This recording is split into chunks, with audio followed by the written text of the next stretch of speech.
You wanted the best. You've got the best podcast. The hottest podcast in the world. The Chris Voss Show, the preeminent podcast with guests so smart you may experience serious brain bleed. The CEOs, authors, thought leaders, visionaries, and motivators. Get ready. Strap yourself in. Keep your hands, arms, and legs inside the vehicle at all times, because you're about to go on a monster education roller coaster with your brain. Now, here's your host, Chris Voss. Well, hi, folks. It's Voss here from thechrisvossshow.com, thechrisvossshow.com. Hey, welcome to the big show, folks. We certainly appreciate you guys coming by today. Looks like I'm still kind of in the drabs of the CES show hangover for 2023. Be sure to go see all the shows we did on that, about 20 or 30 shows. I'm still feeling just beat up from the road and all the stuff we did. But go enjoy all that material we put out from CES show and all the great interviews of CEOs, people at the show with their great booths, their innovative products, and all that good stuff. Today we have an amazing author on the show. We're going to be talking to her about her newest book that just came out January 7th. It's called The Sex Trafficker's Wife by A. Quick. She's referred to as Amanda. We'll be calling her during the show, of course. But A. Quick is the author, which is her. Am I starting to create a circle where I'm just going to run around? Maybe I am. Maybe I'm not. Maybe I'm just taking you on a ride, and we're just going to call it that for what it was. So we're going to be talking to her about her and her amazing book that just came out. We're going to learn a whole lot of good stuff that'll make your life better. Amanda Quick is an author, mother, wife, quantum energy healer, and empowerment coach. Her newly released memoir, The Sex Trafficker's Wife, A Story of Truth, Faith, and Trust in Self, recounts the events following her ex-husband's arrest for attempted human trafficking in 2016. Welcome to the show, Amanda. How are you? Thank you. I'm great. It's wonderful to have you as well. Congratulations on the new book. Give us your .com, wherever you want people to find you on the interwebs, please. Yeah, so you can go to thesextraffickerswife.com to get any info about the book. I also have amandaquickhealing.com if you want to work with me in any other capacity. There you go. So we'll talk about your book and then talk about some of the other stuff you do. So what motivated you to write this book? It seems kind of obvious, but we should, people like to hear it from the words of the author. Of course. So in 2020, after my divorce was finalized, which was 2 weeks before the pandemic hit, it was really loud. It was a very loud message that I kept hearing over and over and over again, that people need to hear this story. Mm-hmm. And that so many people who go through trauma and they go through really difficult divorce situations, they go through very difficult, abuse situations, don't feel safe to share their stories, don't feel heard or seen. And the majority of people who go through things like this actually end up sharing custody with their abusers or their children's abusers. Yeah. And that I succeeded at something not very many people do. And that I needed to share my story. I need to share what changed for me. I needed to share the thought process that I went through, the trauma that I went through, the things that I felt shame about needed to be shared, because all that needed to come out of the closet, essentially, and help people feel seen in their own stories. There you go. So what happens? You end up getting married. You probably, everyone's happy. It's a whole married, start having kids and things. Is that the way that it went for you? And then all of a sudden, I started having kids before we got married, but we got married when I was 6 months pregnant with my oldest. Mm-hmm. And, we had a normal life. We had 3 kids at that point. We'd been married 6 years. He worked really long hours, mm-hmm. and I was a stay-at-home mom. We were a very normal American household. We were upper middle class. We had investments and, all kinds of things everywhere. And, we weren't the closest as we used to be, but we had 3 young kids. There was a lot of 3 kids. That. Yeah. It's like, well, that's not the season that we spend all of this one-on-one time together. And, he was absent in work, and he definitely had some depression issues, but none of that seemed like this huge thing. Mm-hmm. And one day he just doesn't come home from work, and I can't find him. And eventually I found him in jail, and to my shock, he had been arrested for attempted human trafficking with a $250,000 bond. Wow. 250. So what is sex trafficking or human trafficking? So we established that definition. Yeah. So there's a lot of, I didn't know what it meant at first. Mm-hmm. And the first charge was human trafficking. And that basically people are like, well, what does that mean? But anybody who was a party to buying and selling people is a part of trafficking. So he wasn't being charged for somebody who was selling or moving people. He was being charged because it was a sting operation to meet an 11 and 14-year-old for sex. And so he was caught in that sting operation. And the first charge was trafficking. They later changed it to solicitation of a minor because he never took possession of the children. Wow. So this was who was that guy who used to do that? Chris Hansen? He used to do that show I used to love to watch, where they would sting them but for an underage minor, that's quite extraordinary. Yes. Yeah. So they offered both 11 and 14 and they had like a normal ad and people responded, and then they offered children, and those who continued the conversation and eventually showed up to meet. Some people exchanged money. Some people got cold feet. There was a bunch of, and they caught a handful of defendants, and one of them was my husband. Wow. So what's your reaction to that at that point? Well, at first, I don't believe any of it because it makes no sense. I think I know this person. I think I've been married. I knew him 10 years at that point, and I believe there has to be some other explanation. Like first I thought maybe his wallet was stolen and he was dead in a ditch somewhere and somebody was using his ID. Like that's how far-fetched it felt. And then I actually found it was him in jail, and I still don't believe it's possible. Wow. Still, like, something else has to be true here. Like he doesn't belong here. I have to help him because, I have this huge protective instinct to my family. And if I don't think they're dangerous, I think it's my job to help them. Yeah. And so I bailed him out of jail, and his side of the story was very different than what the police said, of course. And he basically admitted to me that he had been soliciting adult prostitutes our entire marriage, but that when they offered children, he didn't think it was real. He was trying to help them. He had this whole story about what was going on, that nobody would listen to me. They wouldn't let me call you. And he was very scared.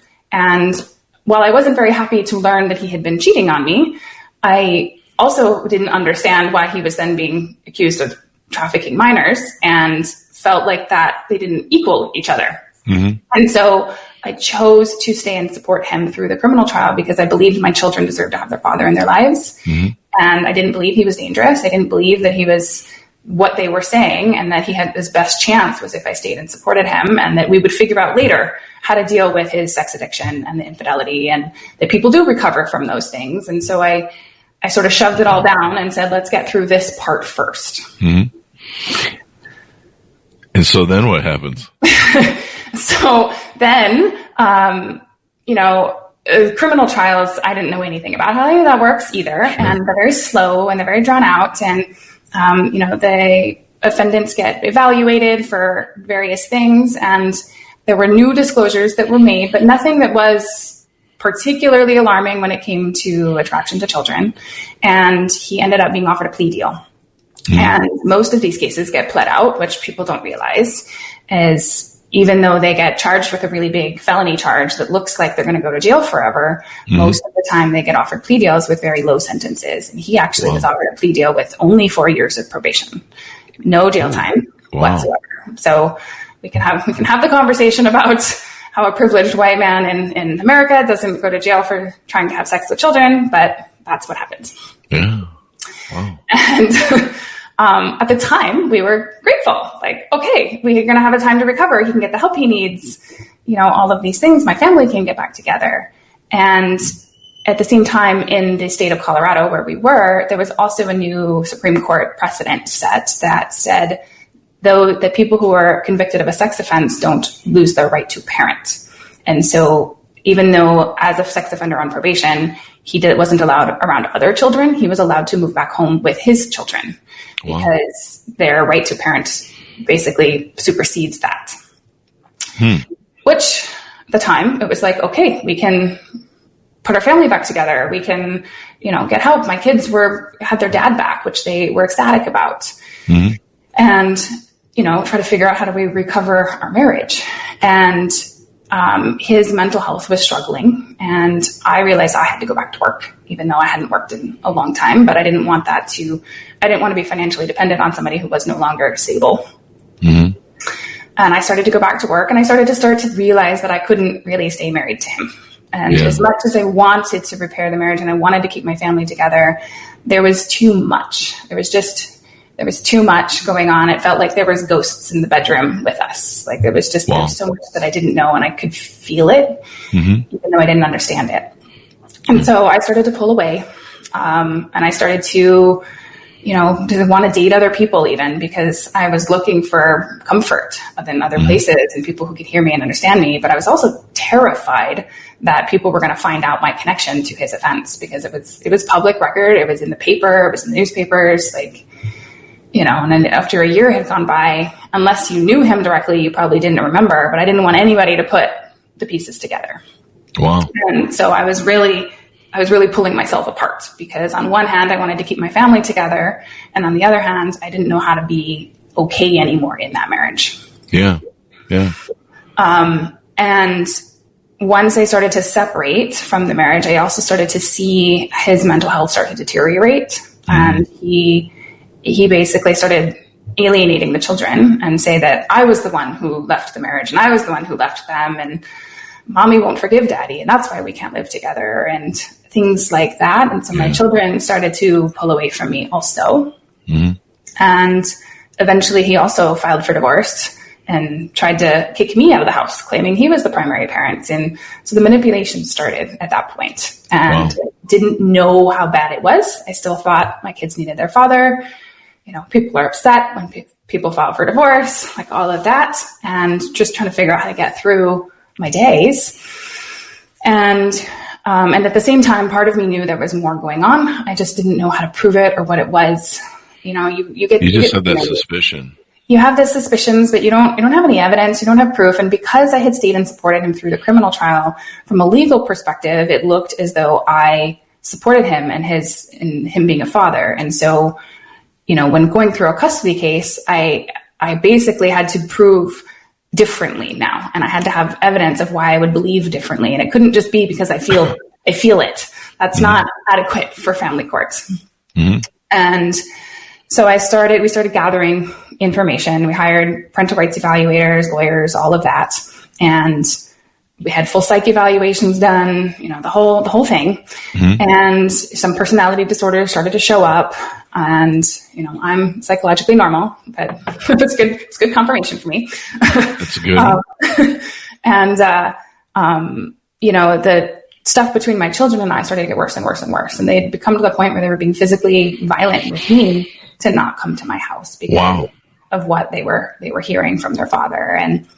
And so as that started to escalate, I also started to see my middle child's behavior start to change. He actually started to get sexually inappropriate with me and started to come on to me. He was 7 at the time. And I'm like, what is going on with my kid? This is not okay. What is he being exposed to? What is happening? And I started to get this really fearful feeling that there was more going on in that house. And, the thing about grooming is it's very hard to prove, because it's not, the specific things they're doing aren't wrong. They're not against the law, but they push boundaries and they start to normalize inappropriate behavior just enough. And I started to realize that there was more going on, and I needed to actually fight to get full custody. I needed to fight to protect my kids. And, the bottom drops out again. I don't know what the rating on this show is, if I should say these things specifically out loud here. You'll be fine. It's usually swear words that get caught up. Okay. I can say, okay. So my son says, one day out of the blue, sometimes I suck on daddy's fingers, and just shocked me. And I went, what the hell is going on in that house? Yeah, that would trigger me too. I'd be like, what the hell's on? Especially, and of course it's, blowing back in my face. This is the same man who was arrested for trying to have sex with an 11 and 14-year-old. And my middle child was very empathetic and sensitive and sometimes effeminate. And so it was very like, oh, he's the perfect predator, target, because of how sensitive he was and how much he was terrified to get his daddy in more trouble too. Wow. Because he knew that he was in trouble. He knew there was restrictions. He knew, that he wasn't allowed around different things. He didn't understand why, but he didn't want to get him in more trouble. And so he was also very protective of him. Wow.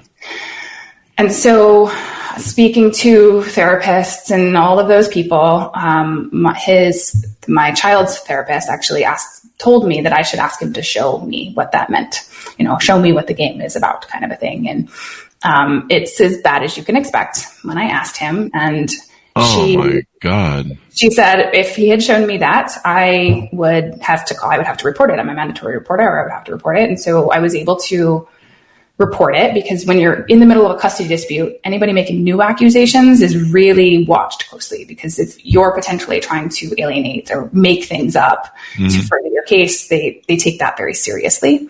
And so with the therapist saying I would have to report it, I was able to report it. Child Protective Services did nothing. Wow. Because he was like, oh, it was just it was a silly game. He started it. I told him to stop. That was it. He just explained it away, and it was no big deal, because, fingers are not considered sexual exactly. Again, grooming is about moving that line, moving that barrier, right? Yep. And even with his offense history, people were not taking this seriously. And I was at my wit's end. I was like, I don't know how I'm going to be okay if I have to share custody with a man who is going to abuse my children. And the volatility between us at that point was considered high conflict. There was like hostage situation type things going on between us when it came to transferring the kids. We must agree to this, or I'm not letting them out of the car, kind of stuff. Mm-hmm. So I was diagnosed with PTSD. I was having panic attacks all the time. I was really, really struggling, because I was watching this play out and felt like the system was failing me. Like there was nothing I could do. And at that point, it was actually my mental health therapist, who had been trying to help me and was just as confused as I was, said, have you ever thought about seeing a psychic? And I was like, what? No. Like, I'm totally agnostic, totally just none of that's real, but I'm at my wit's end. So she's like, I know of somebody who's good. And I was like, oh, fine. I'll go see your lady, because I don't know who else to call. Child Protective Services isn't doing anything. My lawyers can't seem to help. Like, fine, I'll go see your lady.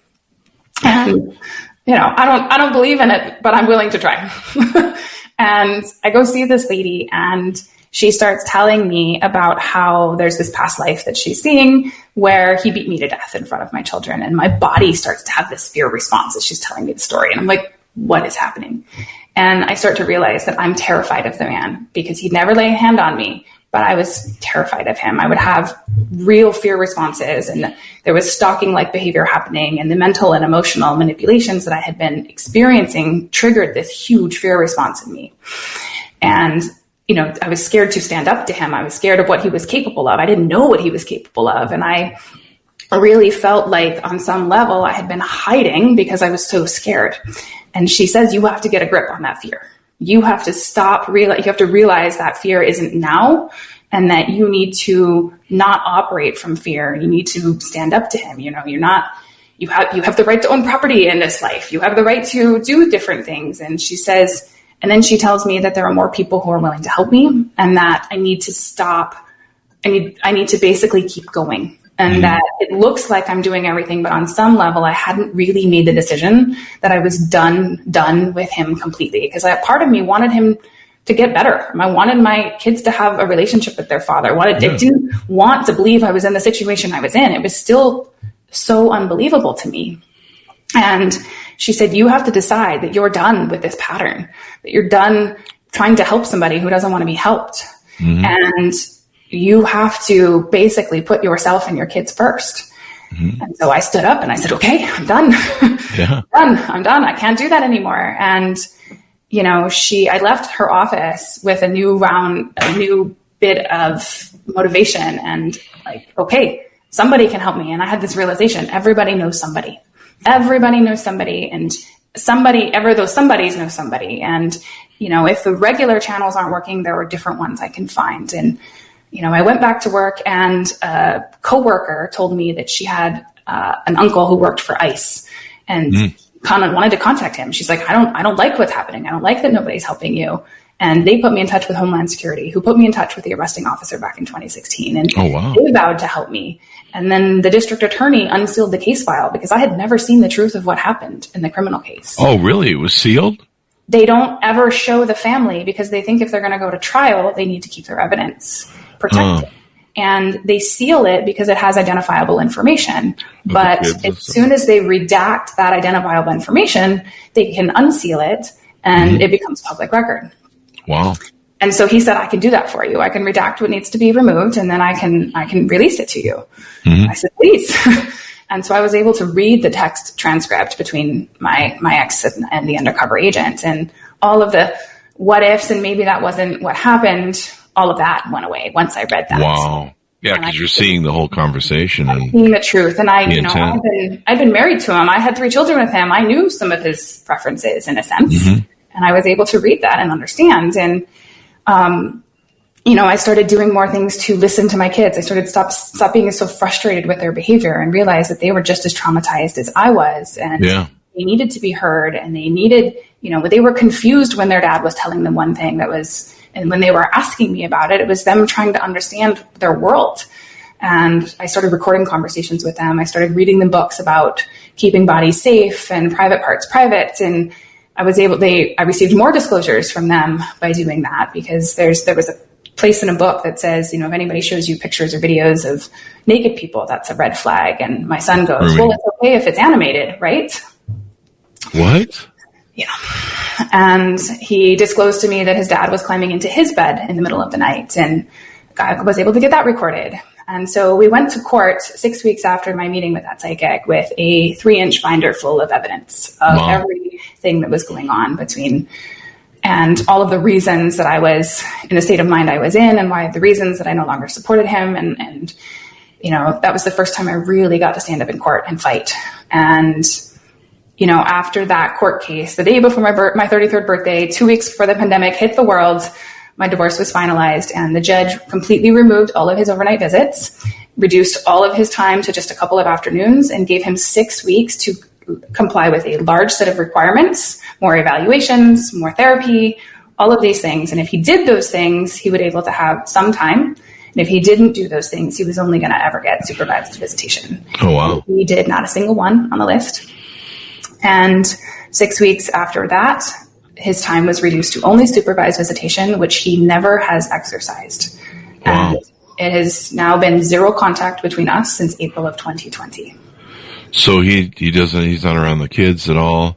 I haven't heard from him in almost 3 years now. Wow. Basically, my understanding, once I received full decision making, and because no matter what he chose, I would have full decision making either way.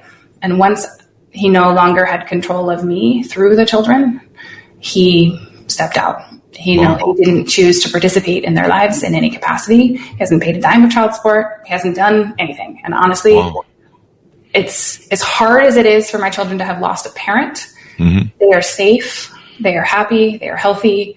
And I am so, so grateful at this point that we were able to move past that, because I don't believe things ever got to the point of no return. They were going down that very, very scary path, but nothing else actually happened to my knowledge. And I'm very, very grateful that we got out. And after all of that, and the pandemic hit the world and everybody was quarantined at home, I was like, oh my God, if it had been any later, they would have been quarantined with him. Yeah. That's terrifying. Yeah. Or, the case wouldn't close. It takes over. I think most of the courts. They shut down. Yeah, shut down. And the custody fights over pandemic issues, that was a whole other thing that people had to go through. And I didn't have any of that. And I was so grateful and so just in awe in a lot of ways of how fast it shifted and how much once I changed and once I started to realize that I couldn't hide anymore and that I needed to stop giving my power away to the system to be the one to help me. I needed to say, this is what needs to happen. How can the system make this happen for me, rather than I don't know what to do and the system help me. I flipped it. And I started realizing that I needed to put myself first, and that, rather than my kids need their father to be okay so that I'll be okay, I need to be okay, and that will help them be okay. Definitely. And parents being stable during a divorce or after a divorce is really important. I've dated all my life, and so I'm usually always dating someone's ex-wife. And sometimes you see the way that either of them behave that are so awful for the children. Exactly. You know, I've had to take fathers aside and go, look, man, I'm not replacing you. You're their father, their birth father. It's very important that you're in their life. I'm not here to demonize you. We're not playing games. So, you know, just cool out a little bit, calm down, maybe stop the drinking there. You know, and you know, and then you see parental alienation on both sides, and they just weaponize the children, which is the most awful thing you can do. It really is. I was lucky enough that my parents, when they divorced about 4 or 5 years after we'd all left the house. And they called us up one day and they said, hey, we're gonna get that divorce there. And we're all just like, shoo, we're glad you guys finally came to the conclusion we came to 10 years ago. And like, what? Anyway, jokes aside, there's a lot of lessons of what you're talking about here. I mean, the first thing that people do in this situation is denial. Yes. And of course, protect their family unit. You're a mom. That's moms protect the nest. The father's part of the nest. So, you know, you try and stand by your man, as they say. But you some good lessons. Find out what's really going on or what really happened, especially in cases like this. And it's great that you finally were able to read the transcripts, you know, see the proof. Clearly the guy had a pattern to whatever he's doing. But, you know, I mean, it's a crazy life and how things work out, but it's a great story of how you got through it. Well, one of the other things that good lessons that you have there is advocating for yourself in court, or you have to advocate for yourself in anything in life, even medical, but advocating for yourself, because I've seen friends that have gotten dragged through the court system for divorce, or even for, you know, just they weren't married and trying to figure out the family court, you know, who gets the children when, just be a nightmare. I mean, I saw one couple spend $100,000 each on both sides, and I was mine just was like, 75. So I feel yeah. And the lawyers seem to be the only thing that win this game, and the racket. I mean, they make a cutoff of child support, but, you know, you advocate for yourself, and, you know, you being healthy in a state of mind, both parents being healthy in a state of mind in a divorce, and not creating more animosity, because those children, they just don't understand what's going on. They want their parents with them and stuff. I don't know. It might be more, the kids need counseling later in life, but it's good that you share the story so that anybody else who's in a situation like this, where they find that they're, you know, if things haven't worked out quite the way they have, or someone that's been around them is, you know, maybe changed, you know, how to deal with it and how to survive. Well, and the thing I think a lot of people don't understand is the system is not meant to be protective. Yeah. Its goal is not to protect you. Its goal is to only be punitive if something bad enough happens. Oh. And so it's not waiting until it's bad enough, because how bad does it have to get for them to take it seriously? Unfortunately, it's usually pretty bad. And we have to be the ones to protect ourselves and our children. And we have to advocate for what's right and what's wrong and what's okay and what's not. And it was a huge lesson I had to learn and understand when navigating the complex systems. Yeah, it's insane. I mean, I would see so much that my friends would be like, yeah, we're going to get the kids today and resolve this. And then it would, you know, $25,000 later and 5,000 more appointments. So, let's talk about, the book sounds inspiring and motivational, where it can help people. It can give people a story of hope where they can come out the other side. You know, we go through these cathartic times in life, and these are lessons that can really help us. Let's talk about some of the things that you do for coaching. There's the Golden Haven Foundation as well. Yeah. So after all that happened, I realized there was much more to the universe, and there was much more that I had a bit of a spiritual awakening in a sense, and I really went searching. And I went searching because traditional therapy also wasn't really working. I kept graduating from therapists. They would say, you know enough. We can't help you anymore. You're fine. Wow. And I'd be like, that's great and all, but there's clearly more. I don't feel fine. And I knew that my kids were going to need help as they got older, and I wanted to understand, you know, how I could help them heal in a different way. And so I jumped into other energy healing modalities, and I jumped into learning how our physical bodies are connected to our mental and emotional bodies, and how all of those things are related, and how we can work with people on a bigger holistic scale. And so the work that I do from a healing and coaching standpoint is to help see people on all levels and layers, and so that we can look at, the mental and emotional things that have caused some of the physical elements they've gone through, and vice versa. And a lot of the pain we store in our bodies is related to the traumas that we've experienced and the things in our minds. And people know this on some level, but it's not, it's not talked about in mainstream very much. And so I jumped into all of that and work in that capacity. I also teach people. I've really opened up my own channels and my own understandings and how the universe operates I have an IT background. So I went very much into the physics standpoint of it. And how do I explain this in a way that makes sense to my IT brain? And which is, it's fascinating stuff. But then, the other big piece that really resonated with me is it cost me over $75,000 to fight this case. And it was a really, really hard case to fight. And it wasn't the money that succeeded. It wasn't that I had more money or threw more of that at it. It was the mental shift that I made. But had I not had the money, I would have not even been able to have the fight. I would have not ever been able to hire the lawyer or hire the evaluators or anything that most of that had to get funneled through.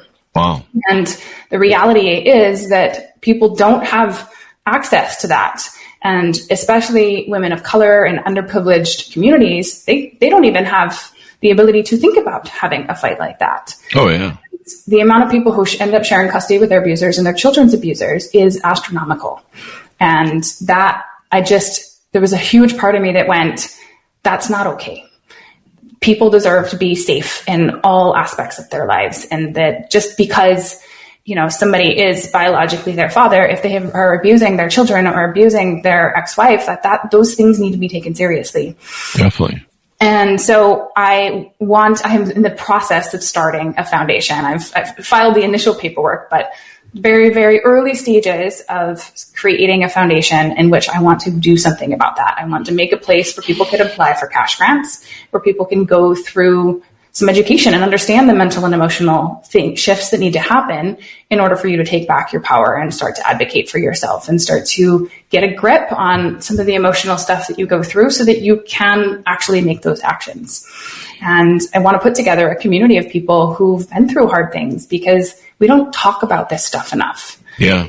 People hide in the shadows and they hold so much shame and guilt, and it makes everybody feel so alone. I felt so alone and so judged that I couldn't share what was happening. I couldn't ask for help. And by sharing my story, it isn't, to dump all of my trauma on people. It's really to help people see themselves through what I went through and see parts of their own stories and realize they're not alone, and that somebody else has been there too. And somebody else has been there and potentially succeeded at something that they haven't yet been able to succeed at, and give them some ideas of how they could better advocate for themselves and how much power they have to change their own lives. And that's my big overarching goal, no matter which capacity I'm in, whether I'm, doing coaching work or whether I'm, working on the foundation. It's really to empower everybody else to trust themselves, to take action from their intuition, from their knowings, not what the system is telling them or what everybody else is saying, but to listen to the signals their body is saying, to listen to their inner voices. Because, if we don't trust ourselves, what's the point? What's the point of what we're doing? That's true. And there's the signs are usually there too. We're just ignoring them. And absolutely. There was so many red flags. I mean, looking back, once I started to open my eyes, there were red flags long before that I had, and I was 18 when I met him, and 19. I thought I was a grown up that knew everything, and obviously I didn't. And, I had to face my own demons as well of believing that I was right, and believing that I, knew the things, and I, believing that I knew who he was. I had to face a lot of stuff of my own. And had I not done that, obviously I would be in a very different position. But, my goal is to spread that empowering message, to really show people that no matter how bad it gets, no matter how deep and horrible life seems, that there's always a way through, and there's always something better on the other side. Most definitely. It's a good, inspiring story to help people. So what do you normally cover when you coach people and help them heal? So I get a wide variety of people. I get people who have been through hard times and are looking to change their lives. They're looking to, they either want to start working in some other capacity, or they really just want to stop feeling horrible. Mm-hmm. And so we address on all levels and layers, and we start to look at the things that they've gone through, and we start to look at their childhood and why they have the beliefs that they have. And we can go through and start to understand where a lot of that has come from. And we can actually work to release those things from the body. Because as we bring awareness to why we have the beliefs we have, we can start to go, well, that's a ridiculous belief. Like, I see why I think that, but I can decide that doesn't serve me anymore. And let's start to find ways that, that can show me that that's not how I need to operate anymore. And we can start to shift those things. And so I work with people in that capacity. I also get some people who are on a spiritual journey who want some help there because I've gone through that as well. And so depending on where people are in their own journeys is really kind of the direction we go. Wow. I mean, it's a compelling story, and I imagine there's a lot of people who've gone through these issues and stuff. But even the cathartic times of where you lose everything, you can't trust the person you went into a marriage with, and suddenly you find you're alone, and it's healthy for people, because the worst thing with trauma is people don't realize that people think they're alone. They alienate themselves. They go off in corners. Sometimes they do horrible things like take their lives. But they find themselves isolated. And when they finally start talking about some of their problems, they find that there's plenty of love in the world, and there's other people who struggle with that, Exactly. And then we feel less alone in the world. And to me, that's the beginning of healing. If we can feel less alone, and we can feel heard and understood, and realize that we're not all by ourselves, we can actually start to recognize how much more we could access, and how much more this experience could be about. And, we searched when I was doing research for the book, and not a single person has ever told the wife's story in this way. Oh, wow. And it has never been written. There's a lot of perpetrator stories. There's a lot of victim stories, but there has never been from the perspective of the spouse. Oh, wow. And it was like, oh my God, well, I have to. And, the family goes through its own version of trauma. We are a victim in a different light. Mm-hmm. We've been manipulated and gaslit and lied to, and have our own discoveries that come through in all of these different ways. And it was, really, really loud that this story needed to be told. Definitely. I mean, it can help people from all different walks of life, especially the divorce stories. I wish people would be better in divorces, but I don't get to make the rules. I just see the worst of it. And of course, I used to watch what was it? The Chris Hansen show and stuff, and crazy all the stuff that they would bust on that show, but appropriately so. No one should be going near children. That's should be off. To me, that's almost worse than murdering other people. It should be higher. They get off, right? They don't even. Most of the time, they get probation, or his lawyer said he might go to jail for a couple of months, but he didn't even get that. Wow. And it's crazy to me that people are in jail for smaller things, and that for whatever reason, the system believes that it's rehabilitative, that the treatment programs that they've created they work. Mm-hmm. And so their goal is to get people into treatment, not to put them in jail. And when they offer things like probation, it comes with, they have to complete a sex offender treatment program. But, there's no real consequences in the same way, right? They still have access to all kinds of things. And in my experience, at least, the treatment programs do not keep a very close watch. Yeah. Hugo from LinkedIn says, loneliness is the biggest killer. It leads to addictions. Get connected to some groups. Build on relationships is some of the advice he's offering there. Well, it's been wonderful to have you on the show, Amanda. Very insightful, and hopefully it will inspire and motivate and move some people to get through their cathartic times as well. Yes, thank you so much. Thank you. And give us the plug for your .coms, your consulting you do, and all that stuff. So the sextraffickerswife.com has all the links to buy the book. It's all on Amazon. Ebook and paperbook copies are out now. AmandaQuickHealing.com is my coaching and healing business, with a spin on all of the spirituality and quantum physics. And the goldenhaven.org is the very beginning stages of my nonprofit foundation. There you go. And this will be great to see, making the world a better place. So thanks, Amanda, for being on the show. Thanks, Monis, for tuning in. Thanks for your comments. Go to goodreads.com/Chris Voss. Go to youtube.com/Chris Voss. And all the other places you see us on the interwebs. Thanks for tuning in. Be good to each other. Stay safe. And we'll see you guys next time. Thanks. And that should have us out.